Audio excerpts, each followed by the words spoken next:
மக்கள் தொலைக்காட்சி நேயர்களுக்கு வணக்கம். தெய்வ திருமணம் பகுதியில் அடியேன் திருமயிலை கற்பகலட்சுமி சுரேஷ் உங்களை சந்திப்பதில் மட்டற்ற மகிழ்ச்சி.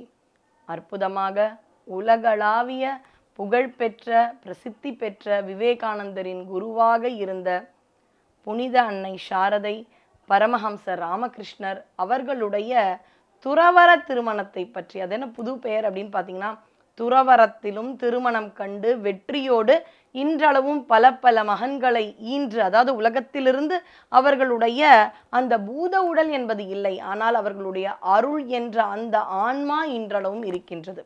ஏனென்றால் விவேகானந்தர் என்ன சொல்லியிருக்காராம், அவர் இறந்து விட்டார்னு நம்ம சொல்றோம் இல்லையா, அவர் ஒரு இடத்தில் பதிவு பண்ணியிருக்கார், என்ன, என்னுடைய ஆன்மாவிற்கு இந்த உடலுடைய அளவு பத்தவில்லை. நமக்கெல்லாம் என்ன, உடல்ல இருக்கிற உடைகள் தான் பத்தாம போகும். ஆனா ரொம்ப விசித்திரமான அற்புதமான ஒரு உண்மையை விவேகானந்தர் சொல்லியிருக்கார், என்ன, என்னுடைய ஆன்மா நிறைய கருணை, நிறைய ஒரு அற்புதங்கள், நிறைய ஒரு மனித உடல்கள், அவ்வளவு கருணை, அவ்வளவு அன்பு, இதையெல்லாம் வைத்து கொண்டிருக்கும் என்னுடைய ஆன்மாவை தாங்கக்கூடிய சக்தி இந்த உடலுக்கு இல்லை. அதனால நான் என்ன பண்ண போறேன்னா, எல்லா இடத்துலையும் ஆன்மாவை பரவ வச்சுக்க போறேன். அவ்வளோ பெரிய உடல் தேவைப்படுது, உலகம் மாதிரி எனக்கு ஒரு உடல் தேவைப்படுகின்றது. அதனால் நான் உலகத்தை விட்டு போகவில்லை, இந்த உடல் எனக்கு பத்தலப்பா, அதனால் நான் உலகம் முழுக்க நிறைய போகின்றேன் என்ற பொன்னான வார்த்தையை சொன்னவர் விவேகானந்தர். அவர்தான் நம்முடைய பாரதத்தின் அந்த ஆன்மீக சக்தியை சகோதர சகோதரிகளே அப்படின்ற வார்த்தையில உலகத்திற்கு சொன்னவர். இதுக்கெல்லாம் முன்னாடி பார்த்தீங்கன்னா, இந்த ராமகிருஷ்ண பரமஹம்சர் இருந்த இடத்திலிருந்தே கதைகள் மூலமாக பரப்பியவர். அவருக்கு 1886, அதாவது பூசாரியாக இருக்கின்றார், மனைவியை ஆராதிக்கின்றார். ஆனா பலரும் அவதூறாக பேசுகின்றார், மனைவியை போய் இறைவி என்று அவன் வணங்குகின்றானே அப்படின்னு. அதெல்லாம் இருந்தாலும் ஒரு அளவிற்கு மேல ஞானியர்கள் மற்றவர்கள் என்ன சொல்கிறார்கள் அப்படின்றத கேட்க மாட்டாங்க. நம்ம தான் 4 பேர் 4 விதமா சொன்னா என்ன ஆயிடும், ஆனா அந்த 4 பேரை நம்ம பார்த்தே இருக்க மாட்டோம். இப்படி முகம் தெரியாத 4வருக்கு பயந்து கொண்டே இருப்போம். ஆனால் அவர் ஞானியர், எதையும் அவர் கேட்கவில்லை. பலருக்கும் பல உபதேசங்கள். இதுல அற்புதம் என்னால் அவர் இஸ்லாத்தையும் கற்றுக்கொள்கிறார், கிறிஸ்துவத்தையும் அவர் தெரிந்து கொள்கிறார், வைஷ்ணவிசம், அதே மாதிரி சைவம் என அனைத்தையுமே அவர் கற்று தேர்ந்து எந்த வழியா வேணாலும் வாங்க, வருவது பரபிரம்மம் அப்படின்ற டெஸ்டினேஷன்ற ஒரு உண்மையை உணர்த்தியவர் தான் ராமகிருஷ்ண பரமஹம்சர். அவருக்கு 1885ஆம் ஆண்டு சில உடல் உபாதைகள் வருகிறது. அது தொண்டைக்கான புற்றுநோய் அப்படின்னு தெரியுது. சாமானியர்கள்னா புற்றுநோயெல்லாம் பயந்துருவாங்க.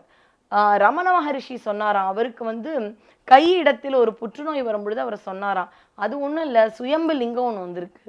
அதாவது ஒரு புற்றுநோய் கட்டியை பார்த்து சுயம்பு லிங்கம் வந்திருக்குன்னு சொன்னா உண்மையான ஞானியர். எனக்கு அறுவை சிகிச்சை வேண்டாம்னு சொல்லிட்டாராம்.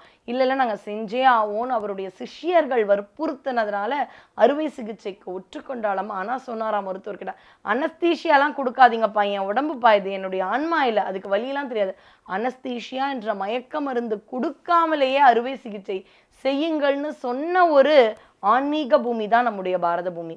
ராமகிருஷ்ண பரமஹம்சருக்கும் இப்பொழுது என்ன வந்திருக்குன்னா, தொண்டையில் புற்றுநோய் விட்டது. அதுக்கெல்லாம் கலங்கியவர்கள் கிடையாது, அவருக்குன்னு நிறைய சிஷ்ய பரம்பரைகள் உண்டு. 1886 ஆகஸ்ட் மாதம் 16ஆம் தேதி ராமகிருஷ்ண பரமஹம்சர் அவர்களை விட்டு நீங்குகின்றார்.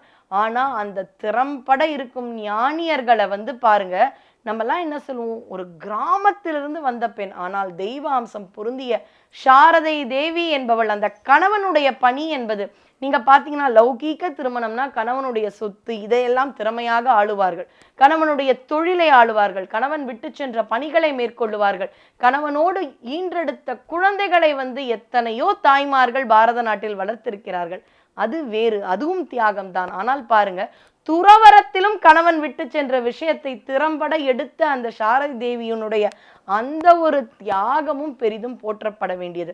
அதுக்கப்புறம் அது எல்லாத்தையுமே திறம்பட அவர் கவனிக்கின்றார். அவர்களுக்கு யாராவது தட்சணை கொடுத்தா பாருங்க, இன்னைக்கு சாரதை ராமகிருஷ்ணன் நம்ம எல்லாம் சிந்திக்கிறோம், ஆனா அன்னைக்கு அவங்களுடைய உறவுகள்லாம் அந்த 1 ரூபாயை எனக்கு கொடுத்துரு, அந்த 1 ரூபாயை எனக்கு கொடுத்துரு, இப்படிலாம் சண்டை போட்டுலாம் சாரதையிடம் இருந்து 1 ரூபாயெல்லாம் வாங்கி கொண்டு சென்றிருக்கிறார்களாம். அதாவது பெரிய பெரிய அருளாளர்கள், பெரிய மகா ஆத்மாக்கள், அவர்கள் இருக்கும் பொழுது அந்த அருமை நமக்கு தெரியாது. ஏன்னா இன்னைக்கும் நம்ம பேசுறோம் மகாகவி பாரதியாருடைய அந்த இறப்பு, அதற்கு சேர்ந்த கூட்டம், அதுக்கு எவ்வளவுதான் அந்த பணம் இருந்ததுன்னு பார்க்கும் பொழுது நமக்கு மனமே திக்கென்று இருக்கின்றது.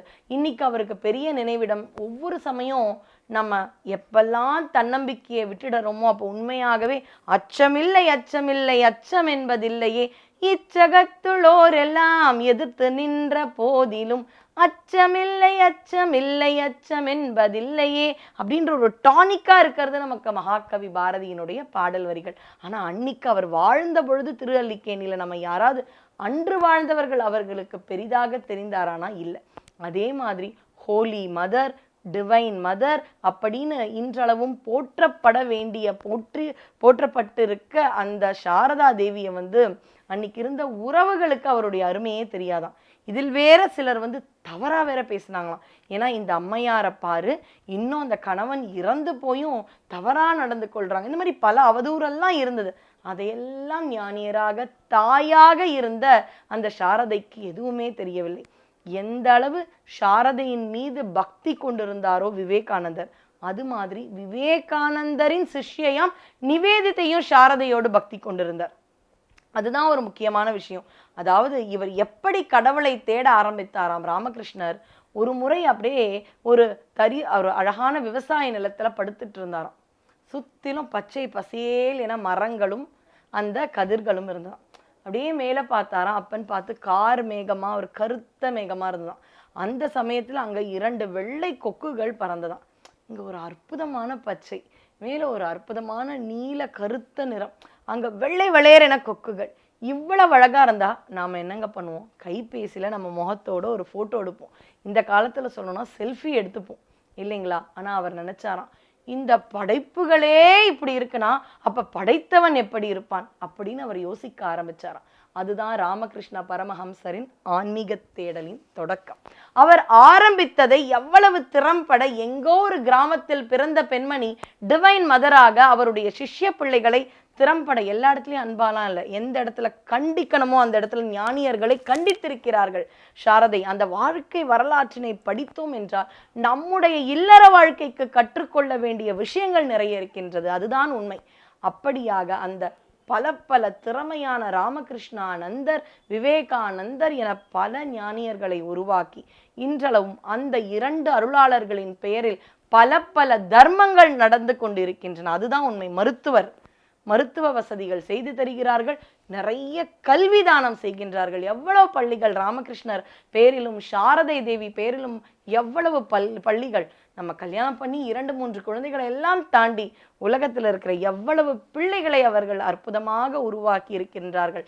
அப்படிப்பட்ட அவ்வளவு பெரிய அருளாளர்கள் சாரதையையும் ராமகிருஷ்ண பரமஹம்சரையும் வணங்கி அவர்களிடம் இருந்து நல்ல பண்பினை நம்முடைய வாழ்க்கையிலும் எடுத்துக்கொண்டு நாமும் அவர்களுடைய அருளாசியோடு திறம்பட வாழ்வோம். நன்றி, வணக்கம்.